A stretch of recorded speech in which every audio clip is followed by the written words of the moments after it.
Good morning student. आज वापस से आपके लिए लेके आया हूँ बहुत ही खूबसूरत सी काव्य रचना है जिसका नाम है कृष्ण भक्ति। स्टैंडर्ड 12 एंड सब्जेक्ट है हिंदी।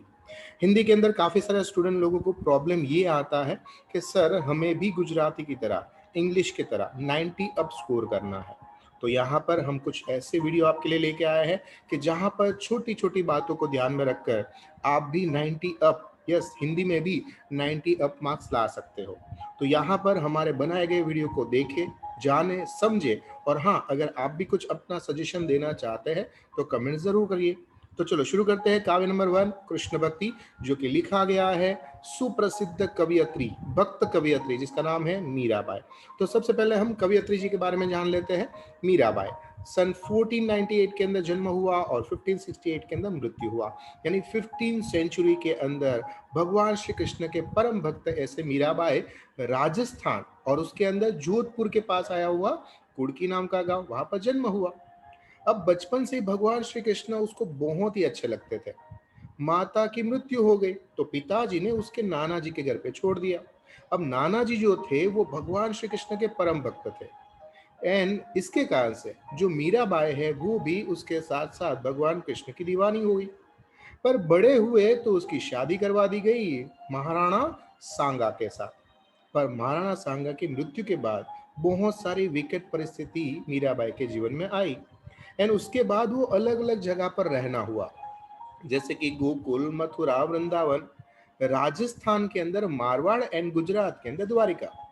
तो इस तरह से उसकी बहुत सारी जो पद की रचनाएं हैं वो आपको हिंदी और गुजराती यानी कह सकते हैं मारवाड़ी भाषा में मिलेगी। और उसके अंदर वो भगवान श्री कृष्ण के ही परम भक्त थे और इसने ज्यादातर अपनी पद की जो रचना है वो भक्ति, साधु, संत और सत्संग के साथ होने के कारण से भगवान श्री कृष्ण को ध्यान में रख के लिखी गई है।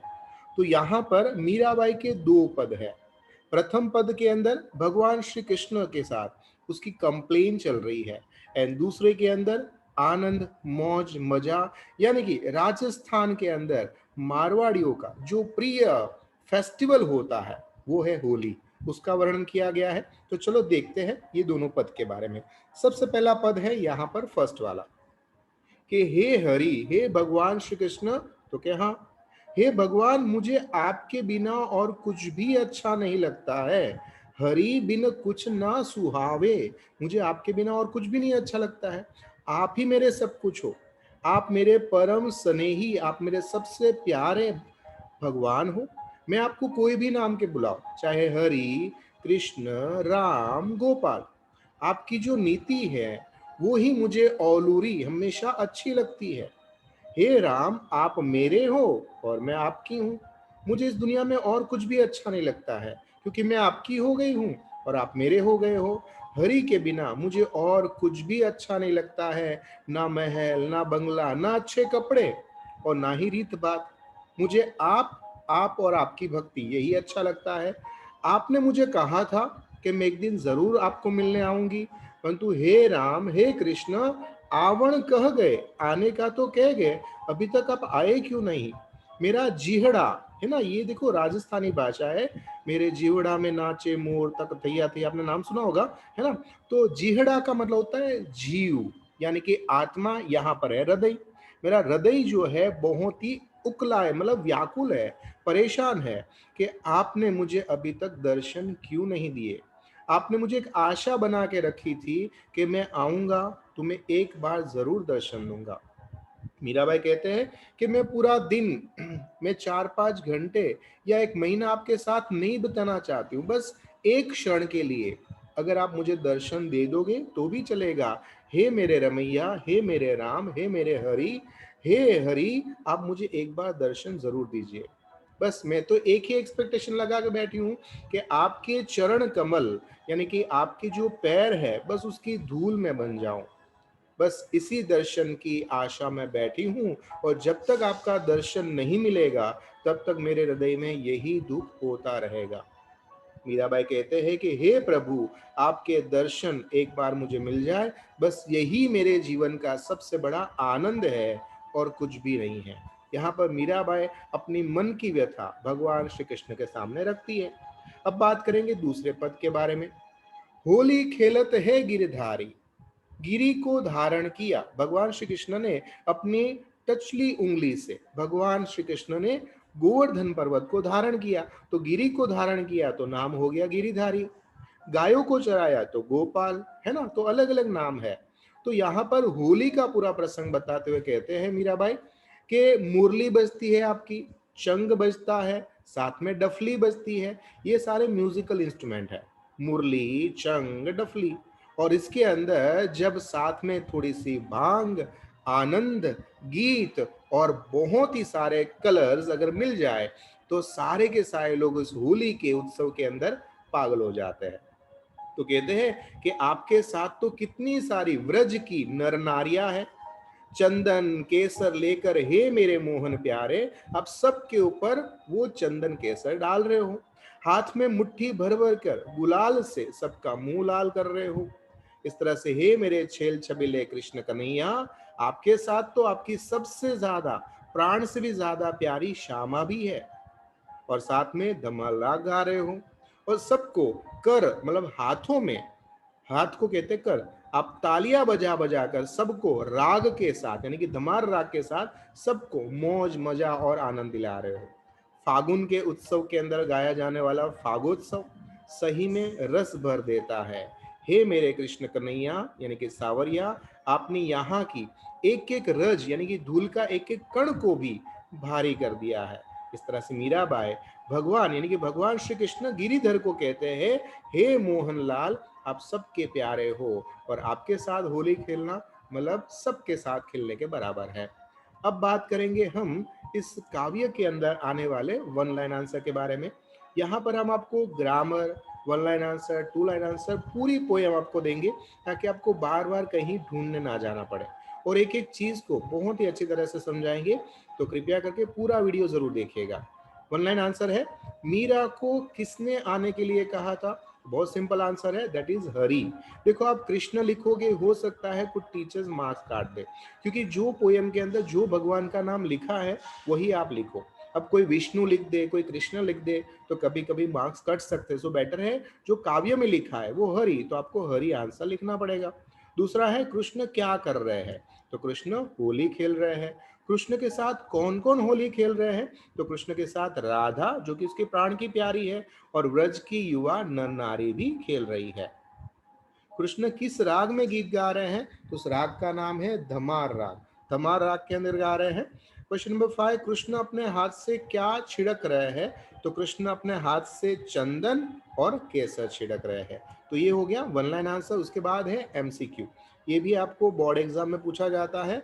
औलूरी, इसका अर्थ क्या होता है, तो यहाँ पर देखो ऑप्शन दिए हैं, विरोधी, माफिक, कौतूहल एंड विनय। इसके लास्ट में हम आपको आंसर देंगे, आप भी आंसर साथ साथ में ढूंढते रहिए। किसके बिना मीरा को कुछ नहीं सुहा था, यहाँ पर है राम, कृष्ण, विष्णु या शंकर। अब राइट आंसर ढूंढिए। कृष्ण अपने हाथों से गोपी को क्या डालते हैं, तो उसमें है रंग, अबील, गुलाल या चंदन केसर।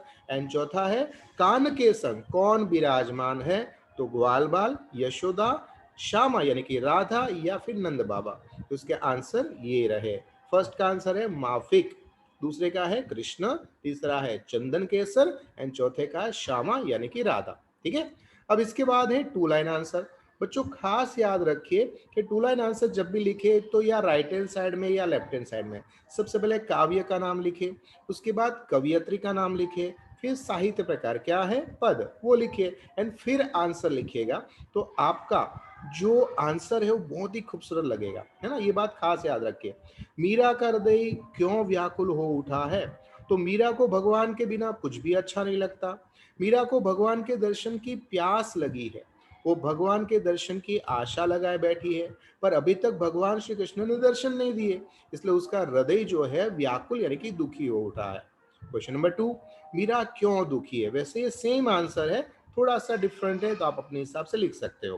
क्वेश्चन नंबर 3, कृष्ण कैसे होली खेल रहे हैं, तो कृष्ण युवा व्रज नारी के साथ, और साथ में है प्राणों से भी प्यारा राधा, उसके साथ होली खेल रहे हैं। साथ में क्या, नंबर 1 मुरली, डफली, चंग, एंड चौथा है धमार राग गा रहे हैं और साथ में तालियां बजा रहे हैं। तो ये 5 पॉइंट, मुरली, डफली, चंग, धमार राग और तालियां बजा रहे हैं। ठीक है। तो अपने हाथों से चंदन केसर छिड़क रहे हैं और अपनी मुट्ठियों से लाल लाल गुलाब भरकर सबको डाल रहे हैं। तो बहुत ही सिंपल है, बस 5 पॉइंट को याद रखना है। अब उसके बाद बात करेंगे लॉन्ग आंसर। अच्छा, लॉन्ग आंसर में भी कुछ अलग ट्रिक है, ध्यान से समझेंगे। इसको 3 पार्ट में डिवाइड करेंगे। पहले जो है इसका इंट्रोडक्शन पार्ट लिखेंगे, फिर ये जो आंसर है वो लिखेंगे, और लास्ट में एक और पैराग्राफ करना है, यानी कि लाइन छोड़ देनी है, और फिर इसलिए इस तरह ऐसा करके क्वेश्चन को रिपीट करना चाहिए।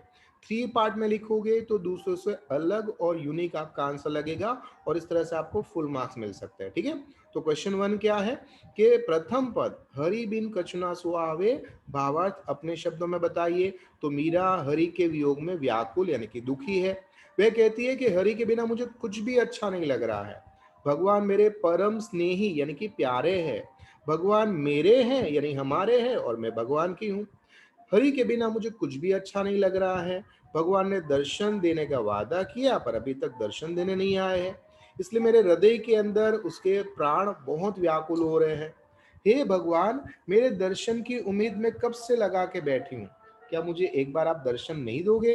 हे भगवान, आपके चरण कमल रूपी चरणों के अंदर मैं हमेशा दर्शन की याद लगा के बैठी रहती हूँ, इसलिए मैं दुखी हूँ। मीरा कहती है कि हे प्रभु, बस एक बार आप मुझे दर्शन दे दीजिए। आपके दर्शन पाकर मुझे जो आनंद प्राप्त होगा उसका मैं वर्णन नहीं कर सकती हूँ। ठीक है, तो इस तरह से आप लिखिएगा, बहुत सुंदर आंसर लगेगा।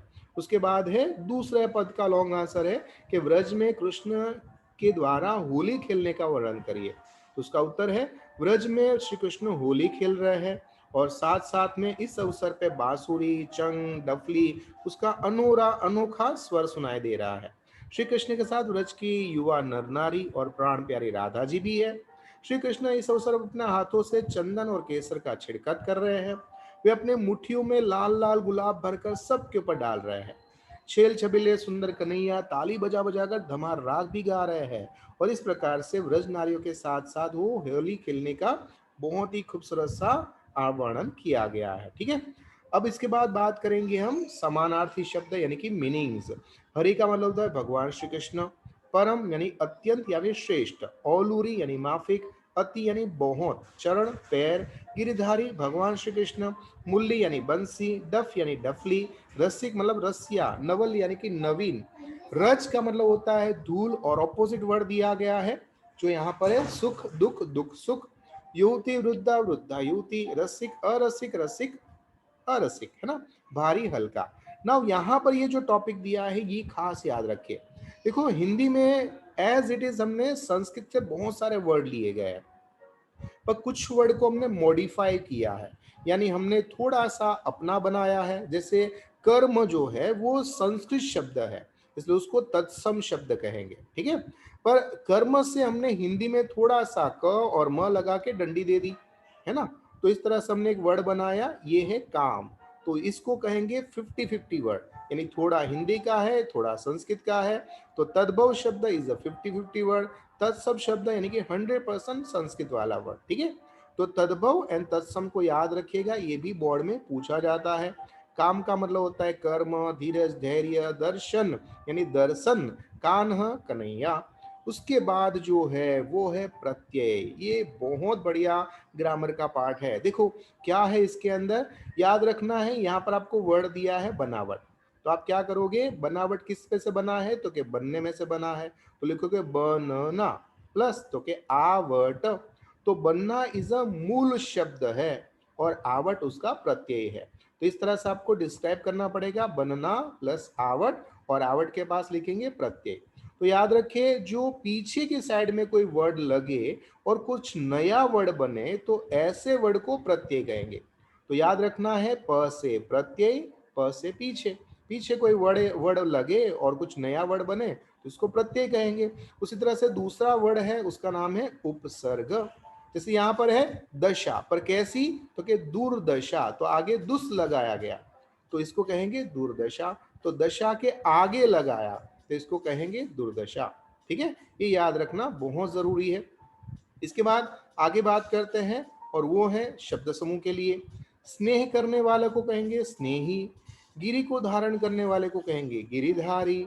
व्रज में निवास करने वाली स्त्री को कहेंगे व्रजनारी। रस लेने वाले को कहेंगे रसिक। तो ये हो गया शब्द समूह। इसके बाद है अशुद्ध वाक्य रचना, यानी कुछ गलत लिखा होगा, आपको उसके अंदर फाइंड आउट करना है, कैसे का, की, बिना, कुछ, ऐसे कुछ गलत वर्ड होंगे, उसको आपको करेक्ट करना होगा। यानी ग्रामेटिकल मिस्टेक्स होगी, या वचन है या लिंग है, उसके बारे में तो उसको करेक्ट करना होता है जो यहाँ पर दिया है। और साथ साथ में अब हम आपको देते हैं इसके राइट आंसर। तो ये रहे उसके राइट आंसर कि हरि के बिना कुछ अच्छा नहीं लगता, जबकि यहाँ पर क्या लिखा है, हरि का बिना, हरि के बिना आता है ना। राम हमारे हैं और हम राम के हैं, राम हमारा नहीं होता है ना। तो इसको कहते हैं अशुद्ध वाक्य, उसको शुद्ध करना। ये भी बोर्ड में पूछा जाने वाला टॉपिक है। तो इस तरह से आपको grammar, long answer, short answers, MCQ के साथ यहाँ पर हमारा ये पोयम खत्म होता है। पर आप तैयारी करें नेक्स्ट चैप्टर के लिए। नेक्स्ट चैप्टर बहुत खूबसूरत सा है, तो उसका एक सवाल आप याद रखिए, ये बहुत ही अच्छा है और इस सवाल को द्वारा आपको नेक्स्ट चैप्टर पढ़ने में मजा आएगा। पता है, एक ऐसा गांव है जहां पर गांधी जी, डॉक्टर बाबा साहेब आम्बेडकर, शिवाजी महाराज या महाराणा प्रताप की चौराहे पे मूर्तियां नहीं लगती है। उस गांव के अंदर चौराहे पे पता है किसकी मूर्तियां लगती है? एक बहुत बड़े उपन्यासकार है, उसने बहुत बड़ा उपन्यास यानी कि नॉवेल लिखी है। पता है, हिंदी के महान सम्राट is a Premchand ji. Yes, ये उपन्यासकार है हमारे प्रेमचंद जी। और उसके जो एक बुक है उसका नाम है गोदान, गाय का दान।